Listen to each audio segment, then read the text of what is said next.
Hello guys, welcome to my channel Live to Learn. Please subscribe to my YouTube channel so you can watch new and interesting videos, and also press the bell icon so you never miss an interesting update from me.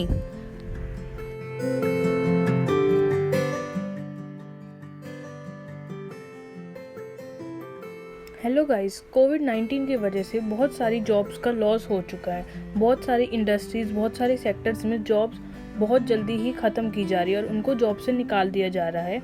तो आगे की life में, future में क्या effect पड़ेगा jobs पे? सबसे पहले तो एआई और ऑटोमेशन की वजह से वर्ल्ड पूरा ही लाइफस्टाइल से चेंज हो जाएगा।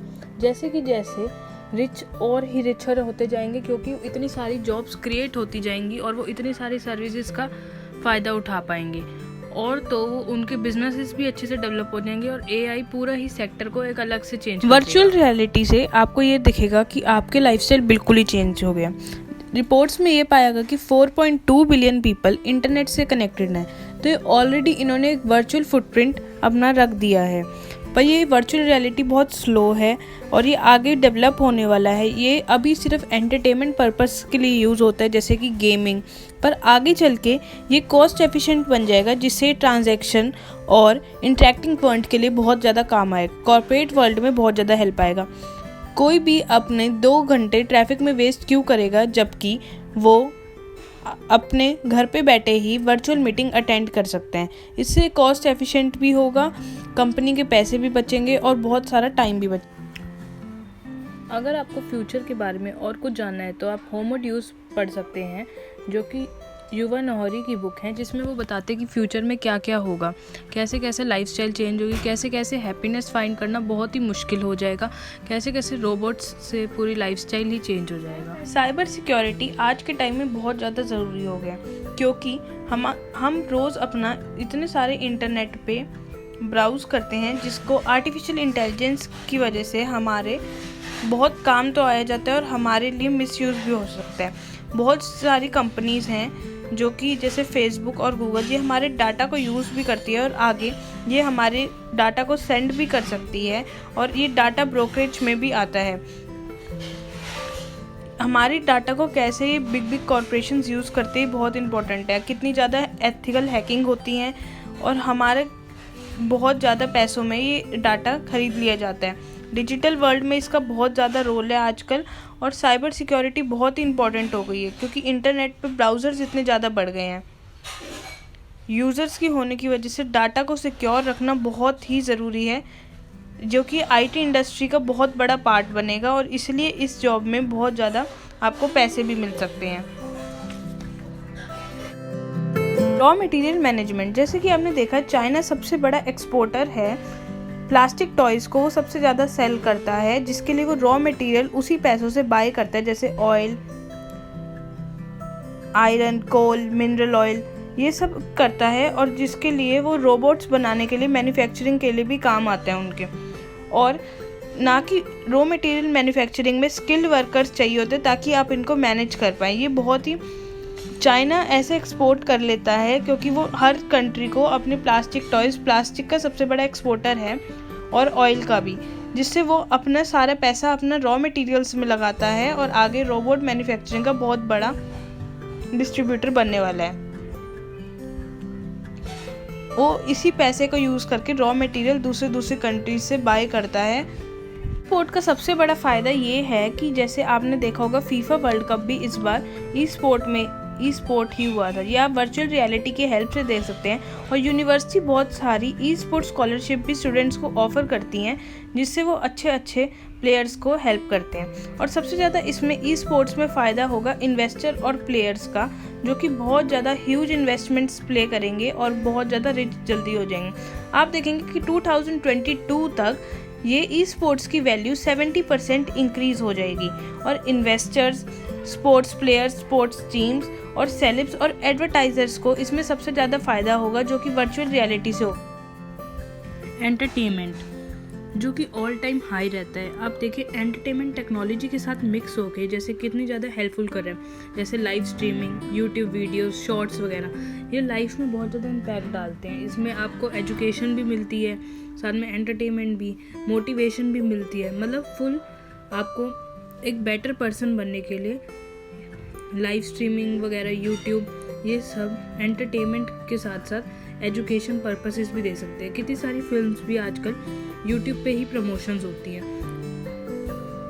और बहुत कुछ जैसे शॉर्ट्स वगैरह होते हैं, वो बहुत बड़ी बात अब छोटे बाद में समझ जाए, उसी तरह वो टेक्नोलॉजी की हेल्प से हेल्पफुल।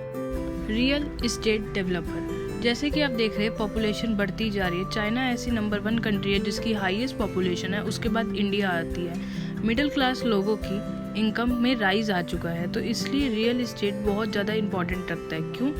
क्योंकि आप देख सकते हैं जो लोग कंट्री साइड रहते थे वो सिटीज़ की तरफ मूव करना शुरू करते हैं, तो बहुत ज़्यादा रियल इस्टेट की ज़रूरत होगी, जिससे ये वाली जॉब कभी भी नहीं रुकेगी। क्योंकि ग्लोबलाइजेशन की वजह से रियल इस्टेट का काम और इंक्रीज़ होता जा रहा है, और रियल इस्टेट में ग्रोथ 10% से भी ज़्यादा की आ रही है।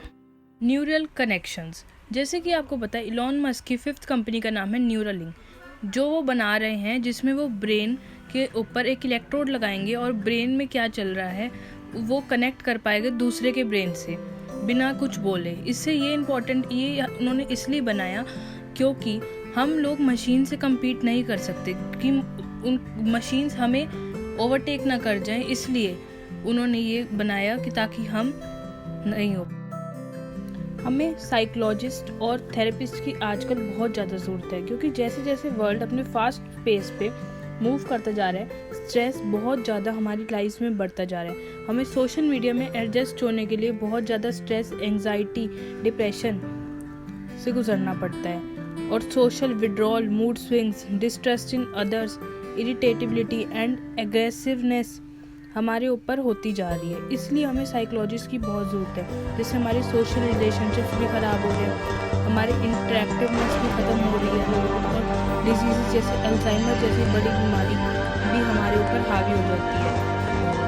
ना हमें अपनी फैमिली मेम्बर्स पे ट्रस्ट होने का मन करता है, और हमें सोशल प्रेशर भी रहता है कि परफॉर्म वेल करने का। और साइकोलॉजिस्ट और थेरेपिस्ट ये करते हैं कि हम वो हमारे कनेक्ट होते हैं हमारे इमोशनल लेवल पे, और हमें आगे बढ़ने को मोटिवेट करते हैं, हमारी फीलिंग्स को समझते हैं, हम कैसा बिहेव करना चाहते हैं, और कैसे हम सोशल प्रेशर के बढ़ता जा रहा है तो उसको कैसे साथ में लेते लेते अच्छे से परफॉर्म करें लाइफ में। साइकोलॉजिस्ट ये भी सजेस्ट करते हैं कि अगर आपको अपना स्ट्रेस रिमूव करना है तो आप अपना कोई भी फेवरेट म्यूज़िक, हैप्पी म्यूज़िक सुनिए, या अपनी कोई भी फेवरेट हॉबी को फॉलो कीजिए, जिससे आपकी एंजाइटी दूर होगी और आपका सोशल प्रेशर से बहुत ज़्यादा रिड्यूस करेंगे। आप मोटिवेटेड रहेंगे, और रोज़ 10 मिनट प्रेयर कीजिए, जिससे आप बहुत ज़्यादा लाइफ में मोटिवेटेड रहेंगे। गेमिंग इंडस्ट्री, आप देख ही रहे हैं कि 4.2 बिलियन पीपल इंटरनेट से कनेक्टेड हैं, जिसका मतलब है कि वो खुद ही वर्चुअल वर्ल्ड में कदम रख चुके हैं। आपको पता है गेमिंग का इंडस्ट्री अभी स्लो है, पर ये गेमिंग के लिए नहीं होगा, आगे चल के आप देखेंगे कि गेमिंग ही कॉस्ट एफिशिएंट हो जाएगी, और जो कि वर्चुअल रियलिटी से ही ये ट्रांजैक्शनल और इंटरेक्टिव वर्ल्ड के लिए काम आएगी। कोई क्यों 2 घंटा अपना ट्रैफिक में वेस्ट करेगा और मीटिंग के लिए पहुंचेगा, जबकि वो वहीं से वर्चुअल रियलिटी की हेल्प से वहीं पे बैठे बैठे अपने घर पे ही मीटिंग अटेंड कर सकता है, उसके लिए बहुत आसान हो जाएगा। रोबोट मैन्युफैक्चरिंग एंड सर्विसिंग, एक आदमी और एक रोबोट उतना ही सेम काम कर सकता है, और वो भी उससे फास्ट और एक एफिशिएंट वे में, जिसकी कॉस्ट एफिशिएंट भी होगा और जल्दी भी करेगा। तो मैन और रोबोट का कोई कंपैरिजन नहीं है, क्योंकि रोबोट्स जो रिपीटेटिव काम है वो बहुत ही आसानी से कर लेंगे। तो बड़ी बड़ी कंपनीज, कॉर्पोरेट वर्ल्ड उन्हीं इंसान को पैसा क्यों देना चाहेगी जो रिपीटेड काम कर रहे हैं और कंपनी का टाइम वेस्ट कर रहे हैं। तो इससे बहुत ज़्यादा जॉब्स का भी लॉस हो सकता है एआई के आने की वजह से। ज़्यादा से ज़्यादा फैक्ट्री और ई-कॉमर्स स्टोर्स में रोबोट्स ही काम आएंगे, जहाँ पे आपके रेस्टोरेंट्स हैं वहाँ पे भी रोबोट्स काम आएंगे। और ये तो सर्वे भी किया है कि 40% ऑलरेडी रोबोट्स काम कर रहे हैं ऑटोमोबाइल इंडस्ट्री में, तो ये पूरा एक चेंज कर देगा। और रोबोट्स जो हो जाएंगे ट्रिपल हो जाएंगे अगले 10 ईयर में। वो हर कम्युनिटी हमारी लाइफ को इतना ईजी बना देंगे कि हमें खुद से कोई काम करने की ज़रूरत ही नहीं पड़ेगी, जो कि बहुत सारी फैक्ट्रीज़ में भी जो रिपीटेटिव काम होते हैं इंडस्ट्रीज़ में सब जगह कैप्चर कर लेंगे और जॉब्स, इससे एग्जिस्टिंग जॉब पूरी ख़त्म हो जाएंगी।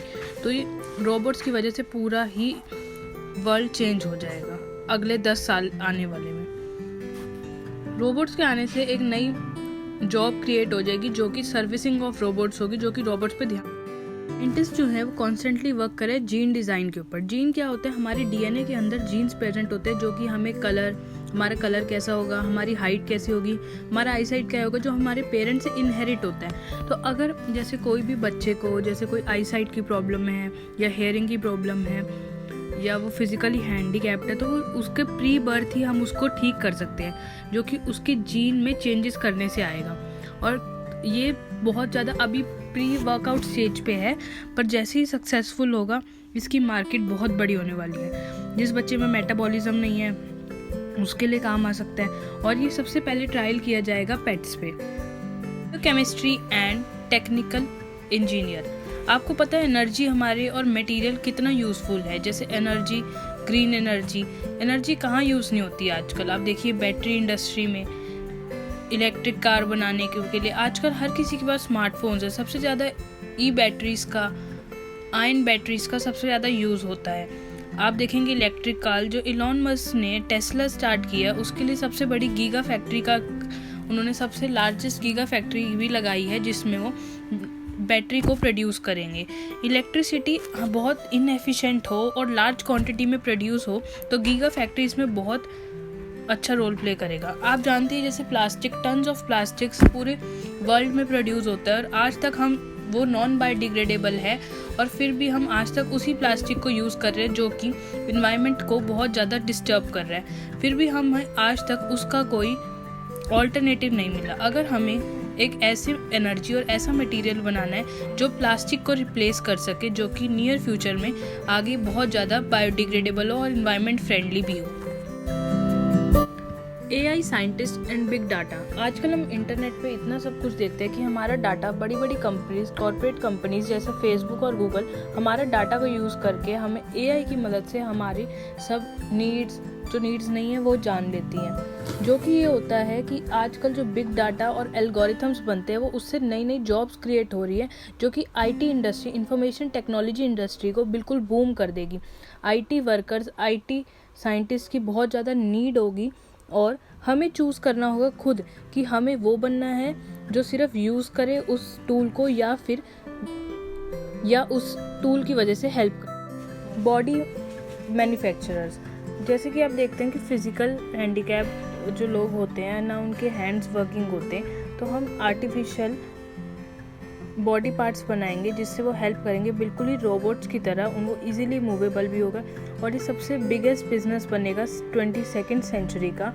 और हमारी बॉडी की भी खुद की भी लिमिटेशंस होती हैं। अगर हमारी बॉडी में से कोई पार्ट्स रिमूव हो जाए तो बॉडी अच्छे से काम नहीं करती, जो कि इंटरनल कंपोनेंट्स भी अगर ख़राब हो जाए तो बॉडी अच्छे से काम नहीं कर पाएंगी। बॉडी ट्रांसप्लांट से भी अच्छा है, जिससे आप शुरू से ही अपने ट्रांसप्लांट को करा। सबसे आसान एग्जांपल भी आपने देखा होगा, जैसे हम आइज़ के लिए अपनी सर्जरी कराते हैं ग्लासेस के लिए, उसी तरह ही हम आफ्टर बर्थ डिसेबिलिटी को ख़त्म करने में ये सबसे सक्सेसफुल मेथड रहेगा।